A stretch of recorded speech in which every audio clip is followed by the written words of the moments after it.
mudah-mudahan yang kita lakukan pagi ini bermanfaat dunia akhirat. Amin ya Allah. Alhamdulillah nih wakaf Ibu tuh. Ibu wakaf. Masya Allah. Udah selesai semuanya. Tinggal dikit lagi Bu, mohon doanya. Ini bangunan utamanya. Masya Allah. Ini beliau ini, Masya Allah. Niat baik selalu dimudahkan Allah. Wakif yang luar biasa. Ya. Dan bukan cuma di sini, di mana-mana wakafnya. Dan nilainya wow, Masya Allah. Menyemangati mereka, Ustaz. Kita mau ngeliat ke dalam, Ayo, Bu. Masya Allah. Pertama kali ketemu Ibu tuh kaget. Tampilannya biasa, ikut majelis taklim, duduk di bawah. Masya Allah. Lah kok tiba-tiba ngasihnya miliar gitu. Nggak percaya, Bu. Percaya ya Ustaz ya. Karena gimana bisa? Karena kan orang tuh semua. Nggak kenal juga. Satu, kedua orang tuh semua ngeliat tampilan, Bu. Di tanah 5.000 meter, diwakafkan oleh satu orang, nilainya 100 miliar. Dan alhamdulillah wakafnya beliau juga ada di sini, wakafnya antum teman-teman ada di sini. Ini santri putri, tempat bawah makan, atasnya kamar, ini ruang belajar atasnya. Alhamdulillah, dan selesai kurang dari 3 tahun. Masya Allah. Alhamdulillah. Itu salah satu bukti kebesaran Allah. Allahu Akbar. Bu Aisyah, Ya Ustaz. saya gak akan pernah bisa lupa pertama kali ketemu Ibu. Karena saya hadir waktu itu dalam tanda kutip manusiawi, Bu, kecewa. Saya biasanya kalau hadir jamaah itu selalu banyak, bludak gitu. Tiba-tiba pas datang cuma 7 orang. Itulah manusia, saya manusia biasa. Ketika datanglah 7 orang, saya mau galang dana wakaf untuk pesantren saya gimana.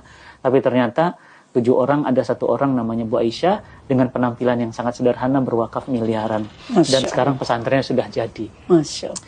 Bu, saya juga ingin tahu, Ibu wakaf dengan nilai yang sebesar itu, ada rasa seperti apa, Bu? Nggak sayang, itu kan uang bisa beli rumah, bisa beli mobil Forsi, Lamborghini. Allah menitipkan harta kan bukan buat kita beli kapal pesiar, buat beli tas Hermes. Walaupun bisa, ada teman saya sindir, kamu tuh terlalu bangga dikasih duit anakmu segitu. Beli dong tas Hermes 1 M, Ustaz. Saya bilang kalau saya dikasih uang untuk beli Hermes, saya panggil yayasan bangun masjid aja. Saya tidak punya tas branded, saya tidak punya, sama sekali tidak. Saya pingin brandednya Allah aja. Doain saya, Ustaz. Saya sebagai orang tua ya, saya nggak tahu orang tua lain. Itu harus anak itu tergantung ibu, bukan tergantung ayah. Kalau pilih istri itu ibu yang pintar, ibu yang benar. Karena dia nanti yang akan mendidik. Gak sembarangan. Saya persiapkan anak saya sesuai keinginan saya. Saya nggak pengen kok punya anak jadi profesor. Jadi anak itu harus dipersiapkan oleh orang tuanya. Masalahnya saya juga pernah dengar dari Ibu. Ibu punya restoran di Surabaya, di jalan yang sangat-sangat prestisius. Ibu wakafkan dan nilainya juga puluhan miliar. Masya Allah. Bu, Ibu tuh, saya mikir uangnya kok kayak tisu ya. Dicabut keluar, dicabut.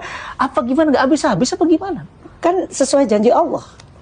Berbagi 1 diganti 10. Ada yang lebih dalam lagi, Al-Baqarah diganti 1 700 kali. 700 kali. Kenapa harus takut? Kenapa harus pelit di jalan Allah? Orang tua saya, Ustaz, hotel itu mau dibeli Megawati dengan uang ya, dikasihin ke Nahdlatul Ulama.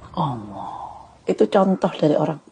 Boleh kasih bocoran seperti apa orang tua dulu? Dia lihat guru ngaji, belum haji, dia haji. Kayak cerita Ustaz tadi.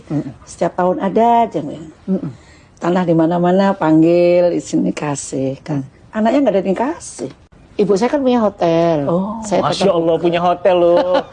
Orang kan punya warung gitu ya. Dan hotelnya diwakafkan juga, Ustaz. Allahu Akbar. Udah wakaf, Bu? Sudah. Makanya saya bilang, saya belum apa-apanya sama ibu saya. Iya. Diwakafin. Sekarang jadi apa di Surabaya? Jadi sekolah Hadijah Plus. Hadijah Plus itu? Muslimat. Ibu Khofifah yang menerima. Gubernur Jawa Timur. Saya pelongo-pelongo ini luar biasa. Allah. Tapi saya tekankan, semakin kamu berbagi, kamu semakin bahagia. Jadi wakaf kepikiran, restoran Ibu yang mewah itu diwakafin itu gimana awalnya? Saya bosan, Ustaz. Punya duit. Saya pengen. Kalau kita nyari duit, udah mau bosan sama duit ini. Mental memang. Ini Bu, mindset Bu. Jadi dunia itu akhirnya datang ke Ibu sujud tuh begitu. Ibu kok bisa ngelepas harta sebesar itu? Allahu Akbar. Yang menggerakkan hati itu Allah. Saya sendiri itu anak saya ya. Waktu dengerin kajian Ustadz kasih presentasi, tunjukin ke kita bahwa dapat tanah wakaf, cerita begini-begini, saya ditepuk, mah kejar itu Ustadz. Yuk kita kasih apa yang beliau ini. Saya temui Ustadz, datang ke rumah. Begitu aja terjadi. Tapi yang muncul bukan rasa kehilangan yang uang yang rasa bahagia bahwa kita bisa berbagi segitu. Itu menurut saya masih sangat kecil. Jadi rasa bahagia itulah yang tidak ternilai dengan miliar tadi. Yang didatangkan sama Allah. Jadi ada rasa bahagia ketika mengeluarkan harta. Setiap kita berbagi, bahagia itu selalu hadir.